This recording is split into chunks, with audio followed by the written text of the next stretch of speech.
Bienvenidos a un nuevo episodio de Cómo curar. En el año 2022, 20 millones de nuevos cánceres fueron diagnosticados alrededor del mundo y 10 millones de muertes.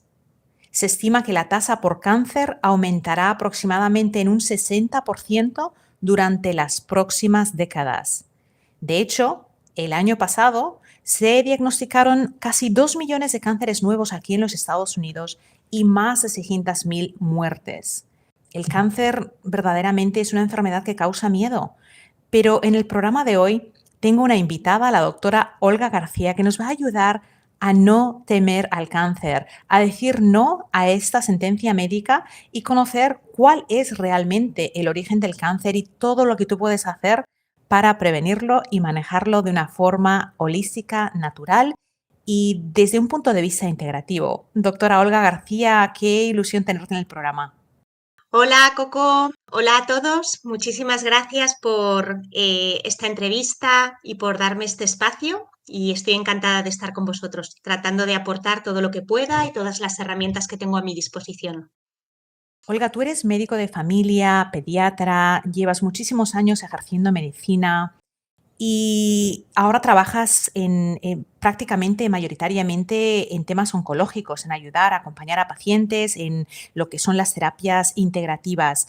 Al cáncer es un tema al que le tengo muchísimo cariño, más que respeto o miedo, le tengo mucho cariño porque lo considero una condición un poco no entendida demasiado bien y un poco casi hecha, bueno, aterrorizante, algo que da mucho miedo. Pero por eso esta entrevista es tan importante, porque nos va a ayudar a entender que no deberíamos tener miedo. Va la primera pregunta, Olga. Sabemos que, según la Organización Mundial de la Salud, solo el 5% de todos los cánceres son genéticos. Entonces, si el 5% de todos los cánceres son genéticos, ahí nos deja el 95% del resto de cánceres. Pero lo más dramático de todo esto es que es la segunda enfermedad más letal del mundo. ¿Qué no nos cuadra ahí? ¿Es el cáncer genético? ¿Estoy confundida? Bueno, todas las enfermedades tienen una cierta base genética, ¿no? Cuando hablamos de cáncer genético o de enfermedades genéticas son condiciones en las cuales pues una persona, a lo mejor un niño recién nacido, una persona pequeña, sin haber tenido una epigenética alrededor, ha podido desarrollar una enfermedad. Una enfermedad típicamente genética pues es el síndrome de Down, por ejemplo, ¿no? Tienes una anomalía en un cromosoma, entonces eso condiciona tu vida. Aún así, la genética condiciona incluso para estos niños que tienen un síndrome de Down, incluso para estas personas que pudieran pensar tengo un cáncer genético porque tengo una mutación BCRA y entonces voy a tener una predisposición al cáncer de mama y de ovario, la genética condiciona y no siempre acaba determinando la vida de esa persona. La genética es un poco, digamos, el instrumento, ¿no? Es el violín. Tú puedes tener un Stradivarius y no saberlo tocar, o puedes ser un gran violinista y con un violín muy corrientito tocar una melodía maravillosa. Y todo eso depende de la epigenética, de las condiciones en las que nosotros venimos a este mundo, del mundo del que estamos rodeados y qué hacemos cada uno de nosotros con esas condiciones, ¿no? Y esa epigenética empieza desde incluso antes del nacimiento. La epigenética empieza en el momento de la concepción, en el que tus padres deciden tenerte, el estado de esa mujer en el embarazo, su situación emocional, su situación física, cómo ese bebé viene al mundo, ¿no? Y luego esos primeros años de vida, ¿no? Que también condicionan muchísimo a nivel de disbiosis, de microbiota, de intestino, de emociones, de ejes de estrés y de la configuración neurológica de ese niño. Y luego, a lo largo de toda la vida, cómo ese niño va gestionando y esa persona adulta va gestionando esa genética que le ha tocado, pero que efectivamente a lo mejor es un 5% de su vida. Todo el resto es lo que hacemos con esa genética y también las condiciones en las que estamos en el mundo en el que estamos, ¿no? El cáncer es una enfermedad que no existía o existía mínimamente en los egipcios y actualmente pues es una gran epidemia, ¿no? Entonces nos tenemos que plantear si el estilo de vida moderno puede o ayuda a favorecer esta enfermedad, claro que sí. Y de la manera en como yo explico la epigenética es de una manera muy simple porque a veces son terminologías un poco complejas.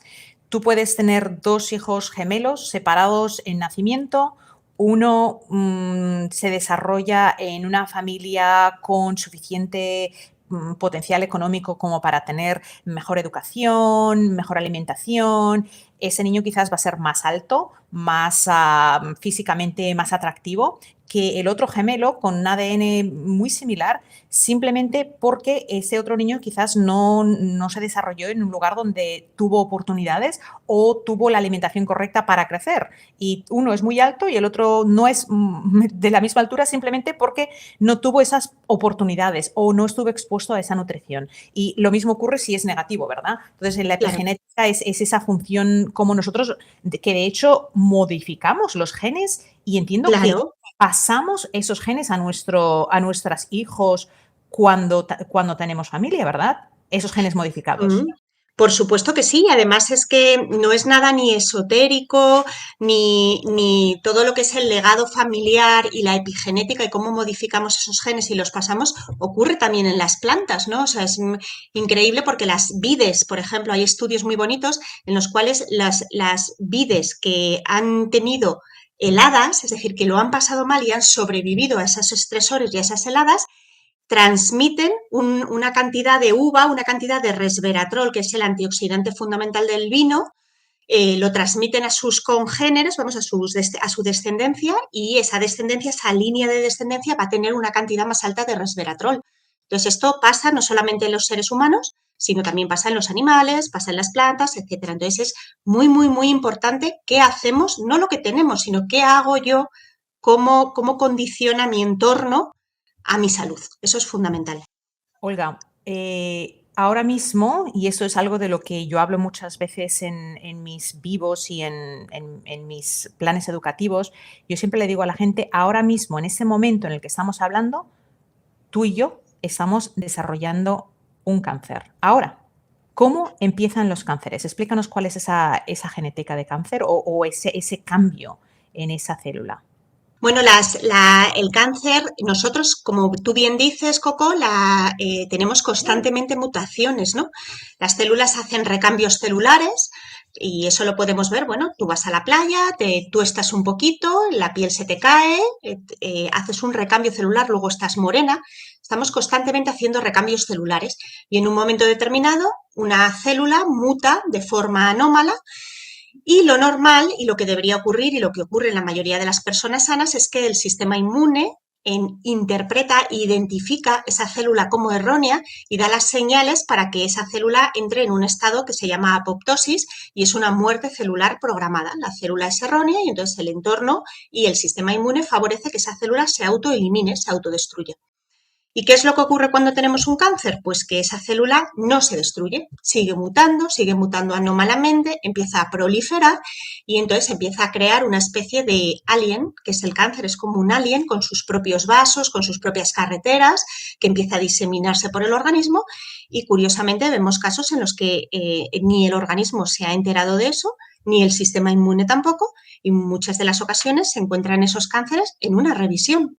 O sea, es como una cosa tan anómala no en el sentido de solamente el propio cáncer, sino a mí lo que me parece curiosísimo y me parece que deberíamos centrarnos mucho en eso, ¿no? Es cómo el cuerpo permite eso, ¿no? Cómo permite que haya un cáncer, un tumor de 20 centímetros en un pulmón que se ha descubierto en una radiografía, ¿no? Entonces, bueno, pues ahí hay una inhibición tremenda de los mecanismos para intrínsecos del cuerpo para sanar, ¿no? Para curar eso que deberían funcionar constantemente, ¿no? O sea, el cáncer es una enfermedad que se produce cuando hay muchas mutaciones y debería únicamente producirse en personas muy mayores, ¿no? Es decir, claro, cuando ya tienes 80 años, tus células están tan mutadas que la probabilidad de que eso sea erróneo es mucho mayor, ¿no? Y no estamos viendo eso, estamos viendo cánceres en gente muy, muy joven. Si te miras al espejo y tienes manchas en el rostro, la piel no se ve luminosa y simplemente ya no es como antes, tienes que probar Silk Face. Es la fórmula que he creado especialmente para pieles delicadas, secas o grasosas que sufren de falta de luminosidad y de manchas. Si pruebas Silk Face, te doy mi palabra que desde el primer día vas a notar un cambio en tu cutis dramático. Encuentra Silk Face en vitatienda.com y usa el código como curar para recibir un 10% de descuento en tu primera compra. Y quizás es todo para simplificarlo, porque son temas complejos que a veces una persona cuando lo escucha por primera vez le queda un poquito grande en el sentido de decir, ¿cómo que es algo tan simplista? Y la realidad es que es así de simplista. Nuestro cuerpo genera células, hay una célula madre y esa célula madre es la que asigna, dice, pues mira, tú vas a ser célula para el cabello o célula para el tejido, pero por una mutación o simplemente, digamos, un despiste, el organismo no asigna. Y esa célula es la que se convierte en una célula sin asignación o una célula mutante maligna, ¿correcto? Eso es. Ujú. O Es sea una que célula indiferenciada que llamamos, ¿no? En ese proceso que tú has explicado muy bien, las células madres se tienen que diferenciar en células hijas cada una para su tejido. Y las células tumorales son indiferenciadas. El mayor grado de poca diferenciación hace que el tumor sea más agresivo, es decir, cuando esta célula se parece más al tejido al que debería pertenecer, siempre en anatomía patológica lo vemos menos agresivo, y los tumores muy agresivos son células que es que no se parecen en nada a su propio tejido. Entonces, bueno, ahí está pasando algo totalmente misterioso y al cual no estamos pudiendo acceder de ninguna manera desde la medicina, ¿no? No estamos llegando a comprender o emplear las dianas adecuadas, ¿no?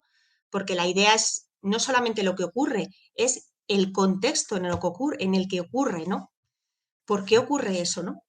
y algo que quizás, que estoy segura que tú estás de acuerdo, es que el enfoque que existe hoy en día, que es un enfoque farmacológico, no tiene, no tiene un interés en la prevención. Porque si nos regresamos al origen, hemos dicho, las estadísticas, la Organización Mundial de la Salud ya nos dice que el 95% de todos los cánceres no son genéticos. O sea, no has nacido con muy mala suerte o tu tía, tu abuela, tu vecina, no es algo que se contagia, no es contagioso, no me da, porque a mí la verdad es que me gusta muy poco la terminología que dicen, me ha dado un cáncer. No, no le ha dado un cáncer. Un cáncer se ha desarrollado y ha sido un trabajo para el cuerpo. Pero ahora ya regresamos a esa célula que se ha mutado, una célula indiferenciada que está por ahí flotando diciendo qué leches hago yo en el cuerpo. No sé lo que soy. Aquí que alguien venga y me dé asignación. Sigue flotando. ¿Qué parte de nuestro cuerpo? O sea, hemos dicho que se va a crear esa apoptosis, pero ¿qué parte del sistema inmunológico, vamos a empezar por ese sistema, debería encargarse de señalizar? ¿Y qué es? Porque algunas personas reciben esa señalización y otras no. El sistema inmune debería encargarse, un sistema inmune competente, activo, que trabaja cuando tiene que trabajar, ¿no? Digamos, el sistema inmune son un poco, como yo le explico a los pacientes, los soldados del cuerpo, ¿no? Entonces, unos soldados deben estar siempre vigilantes, ¿no? Y este sistema inmune, sobre todo el sistema inmune que se encarga de reconocer lo ajeno, lo extraño, ¿vale? Nosotros hablamos de la fracción de los linfocitos T, TH17, ¿no? Es una parte del sistema inmune regulador que se encargaría de reconocer lo extraño, lo ajeno, lo raro que suceda en el cuerpo. Debe estar suficientemente atento de identificar esto y mandar las señales, ¿no? ¿Qué ocurre? Pues que este sistema inmune no está atento porque en muchos de los casos está agotado, crónicamente agotado, ¿vale? A veces, muchas veces yo les explico a los pacientes que la enfermedad surge cuando nosotros perdemos las barreras, ¿no? Las barreras en todos los ámbitos, ¿no? Mi barrera intestinal, porque la barrera es un mecanismo de defensa natural, ¿no? Y yo pierdo mi barrera intestinal, pierdo mi barrera y mi mucosa oral, pierdo también la capacidad de tener una barrera emocional respecto a cosas que suceden en mi entorno. Entonces, cuando yo pierdo mis barreras, ya entonces dejo filtrar en mi interior un montón de cosas que van a activar mi sistema inmune y lo van a activar de forma crónica. Un sistema inmune que debería estar para 4 cositas, súper atento y unos soldaditos únicamente para el neumococo, no sé qué, el meningococo, una mutación anómala, etcétera, empieza a saltar y a activarse por múltiples cosas que están penetrando en mi interior. Toxicidad, emociones, pensamientos, hormonas, senoestrógenos, miles de cosas. Y entonces eso acaba provocando que o bien el sistema inmune reaccione anómalamente frente a esas cosas, generando autoinmunidad o generando alergias extrañísimas en edad adulta frente a cosas a las que siempre hemos estado expuestos, huevo, pescado, frutas, etcétera, que también es una especie de delirio del sistema inmune, o bien que el sistema inmune se acabe agotando. Entonces está tan sumamente agotado que cuando efectivamente ocurre una mutación, no se entera. Y esa sería una de las posibles explicaciones para entender por qué el sistema inmune llega a un momento que, sin que haya una inmunodeficiencia ni ninguna alteración básica en esa persona, hay un momento que el sistema inmune se inhibe y no reacciona ante lo que está sucediendo, ¿no? ¿Crees que las personas que sufren de condiciones autoinmunes, en las cuales sabemos que tenemos un sistema inmune agotado y sobreestimulado? Sobreestimulado porque está, como tú bien has dicho, identificando alimentos que quizás no tienen nada de malo, pero crea ese mimetismo molecular y ahora empieza a atacar a un tejido. Puede ser el tejido de la glándula tiroides, y ahora tenemos a Hashimoto, o puede ser artritis reumatoide. ¿Crees que esas personas deberían realmente empezar a no asustarse, pero a valorar lo que la puerta tan grande que estamos abriendo al cáncer? Claro. Claro, es que el sistema inmune tiene estas dos maneras de reaccionar y ambas dos maneras son un desequilibrio del sistema inmune. Un sistema inmune desregulado que provoca autoinmunidad ya está mal, está desregulado. Entonces, eso en un futuro, por supuesto, puede acabar en un sistema inmune crónicamente agotado, que no detecte determinadas cosas. Entonces, cuando tú ya tienes una autoinmunidad, cuando tu sistema inmune empieza a generar anticuerpos contra cosas de tu propio cuerpo, algo mal está pasando. Entonces, bueno, es muy sorprendente cómo en la medicina, pues la gente sigue con sus hábitos de vida y se sigue manteniendo el mismo estilo de vida y la misma alimentación, las mismas pautas de ejercicio, la misma exposición a determinadas cosas que ocurren en su entorno, sin pensar que realmente pues algo mal está sucediendo, ¿no? Y realmente pues estamos muy educados en en la detección precoz, ¿no? En medicina, ¿no? Y nos creemos que prevenir es simplemente hacerte una analítica de glucosa anualmente y eso no es prevenir. Es decir, hacerte una sangre oculta en heces para ver si tienes cáncer de colon no es prevenir, es detectar precozmente si vas a tener un cáncer de colon, pero eso no te va a ayudar a no tenerlo, ¿no? Entonces la prevención va muchísimo más allá y habla de, bueno, pues de identificar todas estas señales que nuestro cuerpo nos manda constantemente señales, ¿no? De, ojo, esto no está bien, ojo, hay un dolor aquí, ojo, estoy haciendo una enfermedad autoinmune, ¿no? Entonces son oportunidades también de mirarnos y decir, a ver, ¿qué puedo cambiar yo, ¿no? De todo lo que hago en mi vida, ¿no? ¿Por qué está sucediendo esto, ¿no? El otro día me llegó un mensaje de una de las personas de nuestros canales que me decía, me enfermo, estoy siempre enferma, me acatarro con regularidad, no me siento bien. ¿Qué puedo hacer? Bueno, no, la pregunta era, ¿qué puedo tomar? Y yo no me dio tiempo de responder, pero a veces es qué no debes tomar para no tener ese sistema inmune tan deprimido. ¿Qué me podrías decir de esas personas que están, o sea, porque de lo que quiero hablar realmente es de la prevención? Sabemos que solo el 5% es genético, entonces significa que de cada 100 personas, solo 5 deberían tener cáncer y las estadísticas nos dicen que de cada 5, 3 van a tener cáncer en el futuro. O sea, que es algo que tenemos que entender lo prevenible que es. Si una persona se siente así, ¿tú qué harías? Si tú estuvieras así medio enferma todo el tiempo. Bueno, pues lo primero, yo siempre le cuento a los pacientes que en realidad el síntoma que ellos traen a la consulta, ya sea estoy todo el día con bronquitis, me he cogido 6 o 7 catarros en un invierno, que parece un síntoma banal, es muy, muy incómodo, ¿no? Pero bueno, puede parecer algo habitual para mucha gente, o tengo un dolor crónico permanente, o ese síntoma puede ser, tiene el nombre de cáncer, que es muy alarmante y asusta muchísimo, o enfermedad autoinmune o esclerosis múltiple, no deja de ser más que la puntita del iceberg de su salud.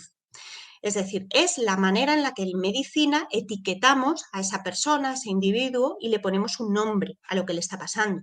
Pero lo que le pasa a esa persona es todo lo que está debajo de esa puntita del iceberg y es lo que tenemos que tratar, ¿no?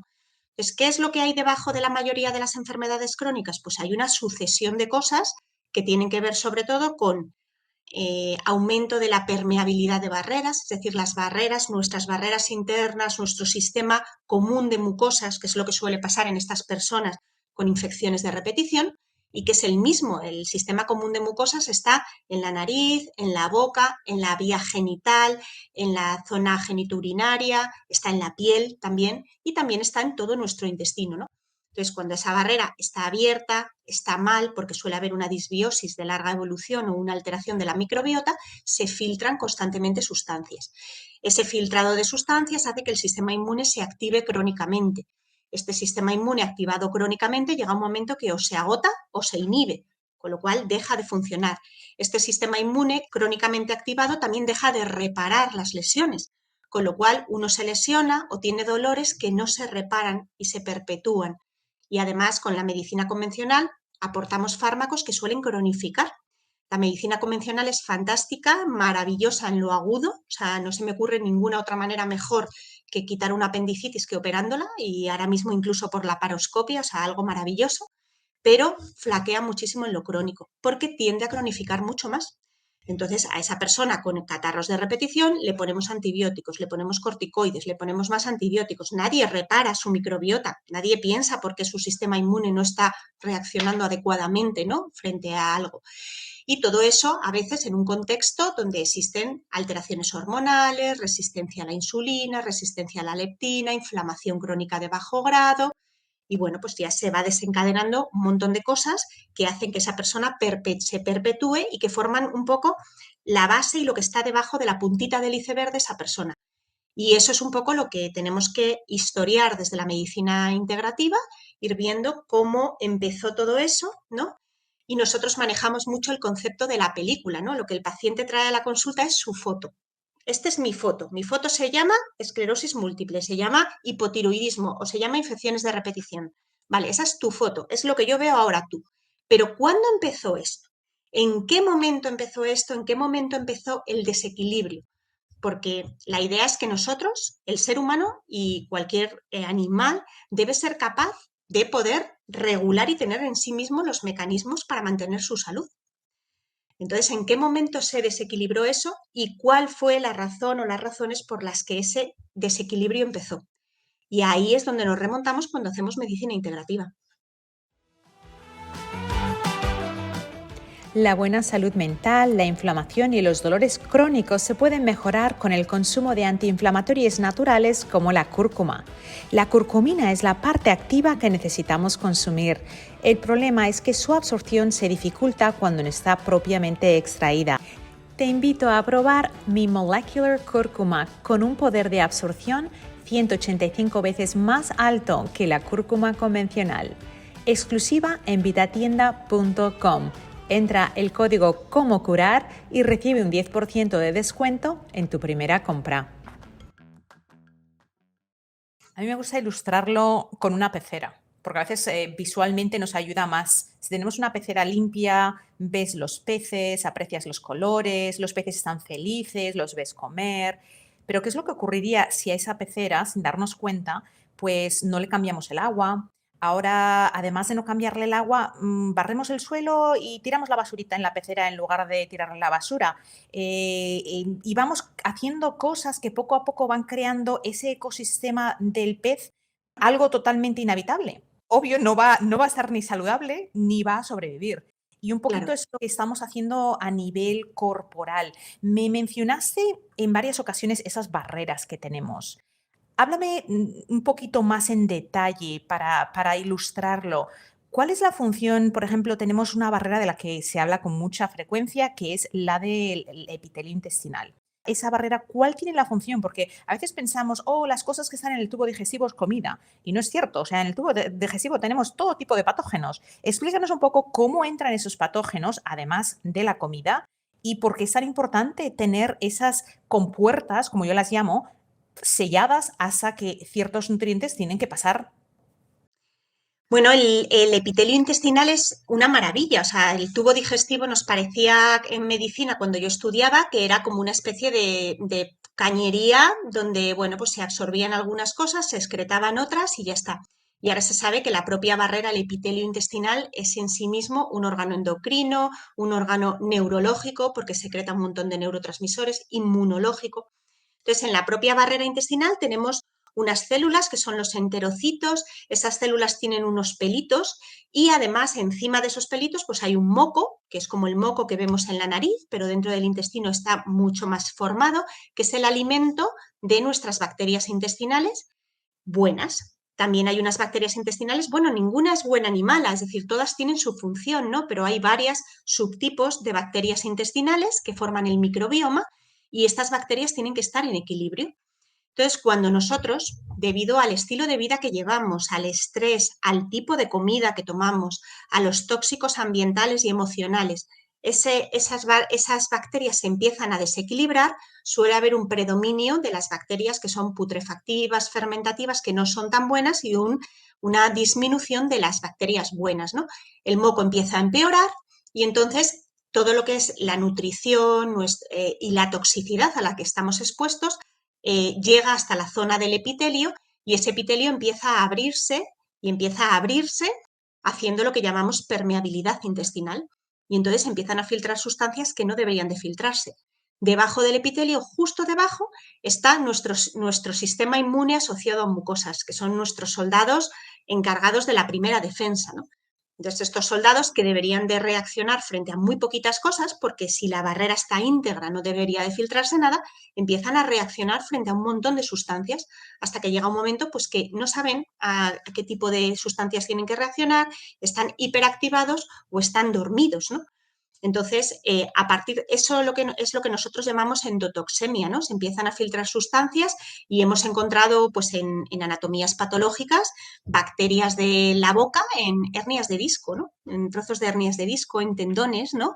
En placas de Alzheimer. Es decir, se sabe que ahora mismo que el microbioma y la endotoxemia está en un montón de sitios, todavía no sabemos muy bien cómo va a repercutir eso y qué relación tiene con el desencadenamiento de enfermedades, pero obviamente las cosas tienen que estar donde tienen que estar, ¿no? Entonces, bueno, pues eso es uno de los grandes mecanismos de desequilibrio y uno de los primeros mecanismos de desequilibrio del sistema inmune y de nuestro organismo. ¿Tú crees que, y ese es un tema que lo quiero tocar porque a veces estamos tan desconectados? Yo creo que cuando pensamos cáncer, primero la palabra cáncer nos da miedo. La palabra, el pensamiento lo equivalemos a muerte. O sea, ya te vienen a la cabeza todos esas imágenes dramáticas, drásticas y negativas. Pero tenemos que cambiar el léxico de esa palabra, tenemos que cambiar un poquito cómo lo entendemos. Volvemos a ese aparato digestivo, porque yo creo que todo está en entender lo prevenible que es. Me estabas hablando de ese moco que se crea. ¿Qué es lo que ocurre? Aquí hay, en España no sé cómo le llaman, pero nosotros le llamamos biofilm, biofilm. Eso es. ¿Le llamáis igual? Muy bien. Biofilm, sí, sí, sí. ¿Qué es lo que ocurre cuando el organismo empieza a crear? O sea, ya tenemos una patología que hay una disbiosis. Disbiosis significa simplemente que está fuera de equilibrio. Es lo único, es como está fuera de equilibrio. Eso una cocinera lo sabe, por si haces tu sopa y no le echas suficiente sal, está fuera de equilibrio, está sosa. Y eso es lo que es que a veces le damos tanta terminología tan compleja que es que ¿qué será esa disbiosis? Disbiosis es simplemente que tú haces la sopa y la has hecho mal y no está como debería estar. Pues tu sopa en el intestino no está bien. Háblame del biofilm. ¿Qué es lo que es y qué es lo que se esconde ahí y por qué es tan peligroso? Bueno, el biofilm es lo que hacen las bacterias y la flora intestinal que llamamos patógena cuando está en desequilibrio, porque esa flora es necesaria y es bueno, es decir, nada es bueno ni malo, sino que simplemente está en desequilibrio. Esa flora intestinal empieza a unirse entre sí y el biofilm es uno de los mecanismos que tienen esas bacterias para sobrevivir. Es decir, generan una especie de biofilm, que es como os lo podéis imaginar, como una especie de película, y entonces ese biofilm une las bacterias entre sí y es una manera de sobrevivir. Estas bacterias tienen que crecer hasta un determinado número que se llama quorum sensing, que es un número de bacterias suficientes para ser agresivas y para proliferar. Y tienen muchísima importancia, ¿no? Porque este biofilm se ha demostrado que el cáncer es capaz de utilizar ese biofilm para generar señales electroquímicas que permitan trabajar al intestino a favor de la enfermedad invasiva, ¿no? Entonces, no es solamente una película, es que es una película que genera señales eléctricas, que se relacionan entre ellos y que mandan señales y neurotransmisores a distancia. Los biofilm, bueno, pues es un mecanismo típico de las bacterias para poder proliferar y estar en quiescencia. Y una vez que se producen estos biofilm, pues son bastante difíciles de romper, ¿no? Hay cosas, terapias para hacerlo, pero bueno, una vez que se ha producido eso, habla de que la disbiosis, el desequilibrio que dices tú, es ya bastante importante. En la entrevista que le hice al doctor Will Call, él trabaja mucho con el biofilm y él recomienda la stevia como un agente destructor de la placa de biofilm. ¡Wow! ¿En Sí, serio? y No lo había oído, qué maravilla. sí, Gracias, Coco, muchas gracias. mucho en Estados Unidos, al parecer, en terapia para Ujú. destruir.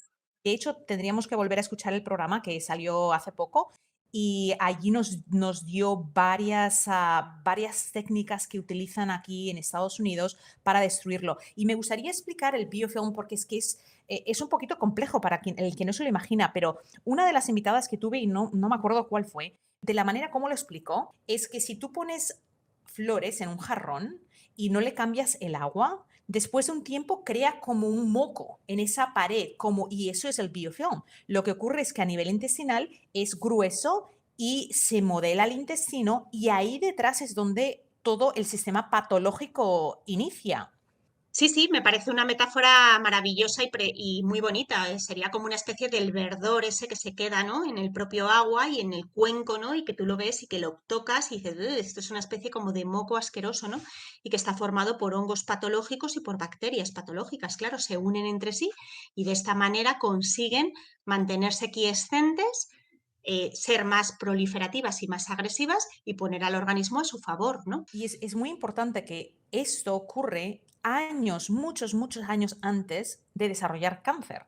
O sea, para el momento, es que eso es tan importante, Olga. Para mí, y le tengo tanto respeto y tanto cariño a esta condición, lo que tenemos que entender es que para el momento en el que tenemos una aglomeración de esas células indiferenciadas, que ahora se han diferenciado, se han convertido en un patógeno, han pasado años, 10, 15, 20 años de que no me encuentro bien, que tengo ardor de estómago, que tengo malas digestiones, que tengo estreñimiento, que ahora tengo alergias a comidas, ¿verdad? ¿Tú has calculado más o menos por cuántos años una persona no se ha sentido bien antes de desarrollar o tener ya ese diagnóstico?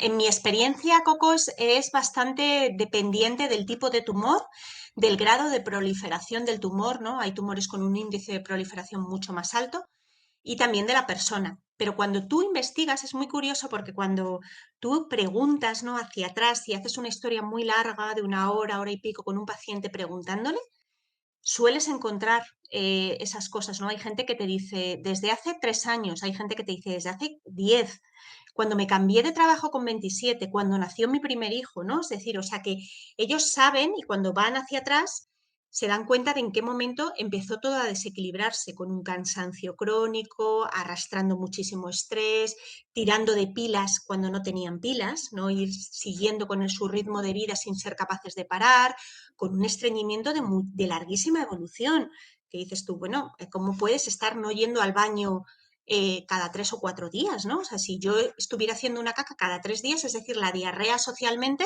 es algo que todos entendemos que está mal, ¿no? Uno va al médico rapidísimamente, pero uno no hace caca en 3 días y no se alarma de que eso no es lo que debería ser, ¿no? Entonces, bueno, han integrado esos síntomas en su vida y cuando tú les haces esa historia, pues vas hacia atrás y ellos identifican bien en qué momento y bueno, depende de los pacientes y depende del tipo de tumor también. Y a veces, y vamos a hablar de la parte emocional más adelante, pero puede ser un catalismo de algo que emocionalmente afecta, una muerte, un divorcio, una pérdida de trabajo, que ahora hay una vinculación muy fuerte y eso se convierte en la explosión final. Claro, no sabemos exactamente cuál es el detonante final. Probablemente hay muchos detonantes y hay un contexto y hay un terreno susceptible y hay un terreno que se ha desequilibrado durante mucho tiempo y en un momento hay algo que da ese empujón. Y ese algo que da ese empujón, desde luego que puede ser algo emocional, claro que sí. Puede ser una indignidad social, puede ser un maltrato laboral en un momento determinado, puede ser un duelo. Es decir, hace poco pues, me contaba una paciente que sus padres habían fallecido, uno de un cáncer y su madre a los 6 meses del fallecimiento del padre de otro cáncer. Entonces, puede, y eso se sabe, ¿no? Y luego, y puede ser también pues, una toxicidad, puede ser una cirugía, puede ser una toxicidad aguda, un estado infeccioso, también puede dar esa puntita, ¿no? Y claro, sí, sí, sí. Vamos ahora, quiero tocar un último tema sobre ese aparato digestivo y vamos a pasar a otra área de mucho interés. Háblame de la hipocloridria, que yo pienso que, bueno, es que es un catalizador detonante de tantas condiciones crónicas. Yo hablo todos, es que no hay día de mi vida que no hable de acidificar el estómago, porque contra más lo investigo, más conexiones anatómicas, fisiológicas, biológicas hay en un sinfín de condiciones. ¿Cuál es el problema que tenemos con las personas y los antiácidos y los bloqueadores de la bomba de protones y el impacto que tiene a largo plazo en condiciones y finalmente quizás en un cáncer? Claro. Bueno, el estómago debe tener un contexto ácido, ¿no? La acidez estomacal sirve para digerir, forma parte de nuestro sistema inmune, sirve para identificar patógenos, para matar patógenos, y el digestivo debe trabajar en un contexto ácido. Pero bueno, esa acidez crónica, esa idea de que no debemos de tener acidez y ese mandato de que hay que utilizar antiácidos para casi todo. Vamos, cuando yo era residente es que no se utilizaban prácticamente antiácidos más que en personas muy mayores, había unas indicaciones muy precisas y ahora cualquier persona joven pues te llega a consulta y porque tiene que tomar un ibuprofeno te pide el omeprazol, ¿no? Entonces, bueno, pues hay una especie como de facilidad para tomar antiácidos y cronicidad tremenda, porque ya no es el omeprazol puntual cuando tienes tal, sino gente que años y años está tomando sus omeprazoles, sus inhibidores de la bomba. Y eso provoca que el estómago no tenga esa condición ácida que debe de tener, acaba provocando muy malas digestiones muy pesadas. La digestión muy pesada, junto con una alteración de las enzimas pancreáticas, es una de las causas también de disbiosis.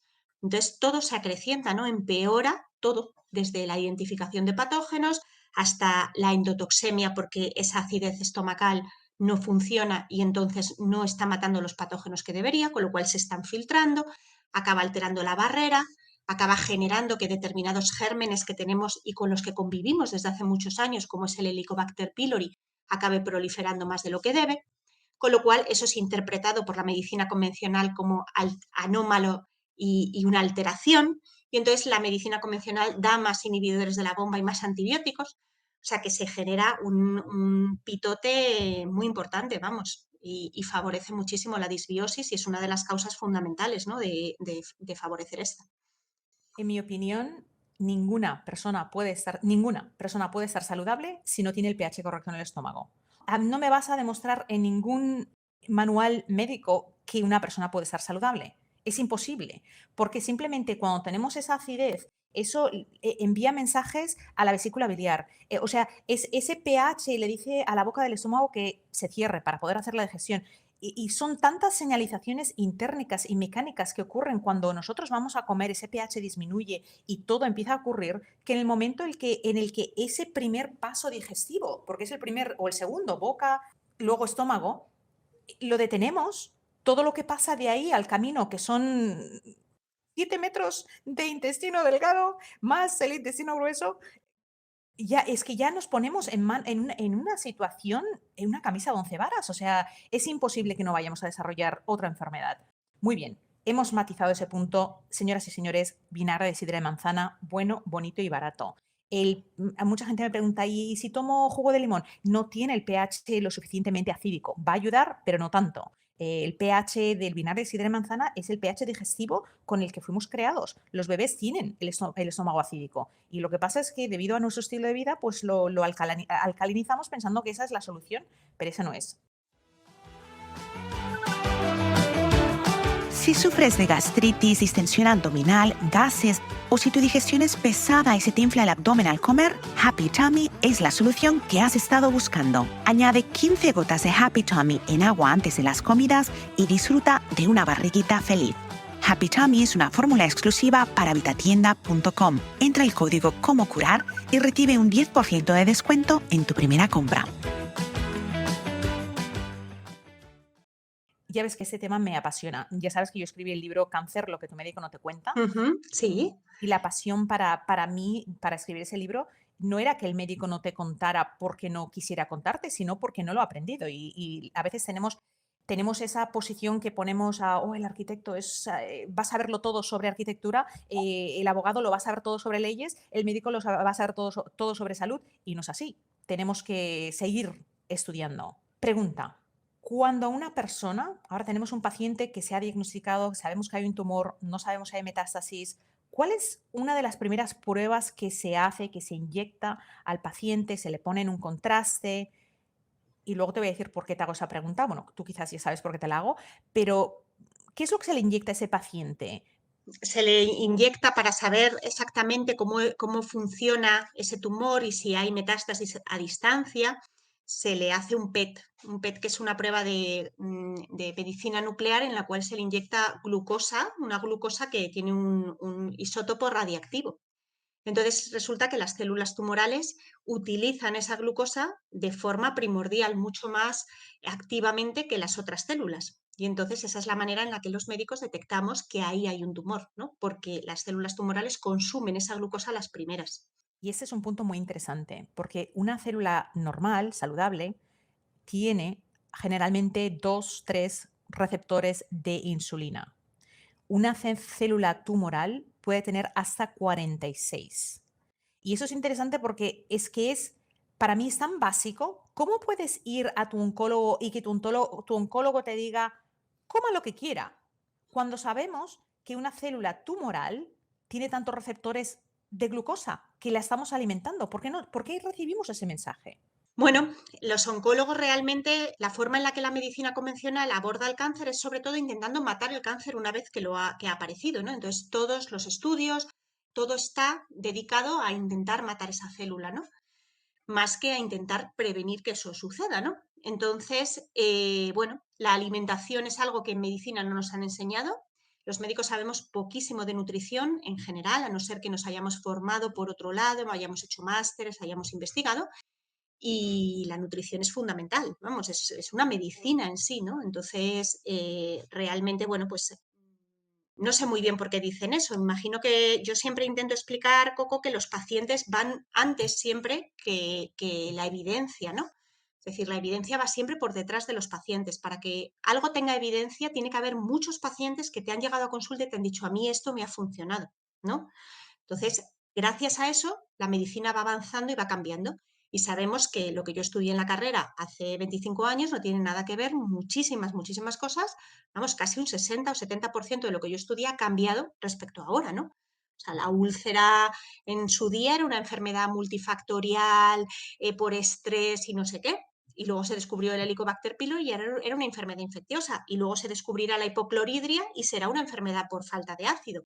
Entonces, realmente los pacientes siempre van por delante de nosotros, ¿no? Y los médicos, pues tenemos mucha resistencia en general, mi colectivo, a, bueno, pues a aprender cosas nuevas, ¿no? Nos han empoderado mucho en las facultades y muchas veces, pues la medicina tiene que aprender a escuchar mucho más al paciente que tiene delante. Y obviamente está claro que ninguna persona ni sana puede comer todo lo que quiera. Entonces, cuanto menos un paciente enfermo. O sea, yo les digo a mis pacientes, a tu hijo tú le das todo lo que pide. Entonces, ¿por qué a tu padre con cáncer? ¿Por qué a tu madre con una enfermedad autoinmune? Sí, es Ese que es un buen no hay por dónde cogerlo. No, no, la verdad es que no tiene ningún sentido. Mira, vamos a cerrar la primera parte de esta entrevista y vamos a continuar la semana próxima con la parte número 2, porque en la parte número 2 vamos a estar hablando sobre todo lo relacionado a cómo hacer que esas células de cáncer no se desarrollen. Así que les esperamos en la parte 2.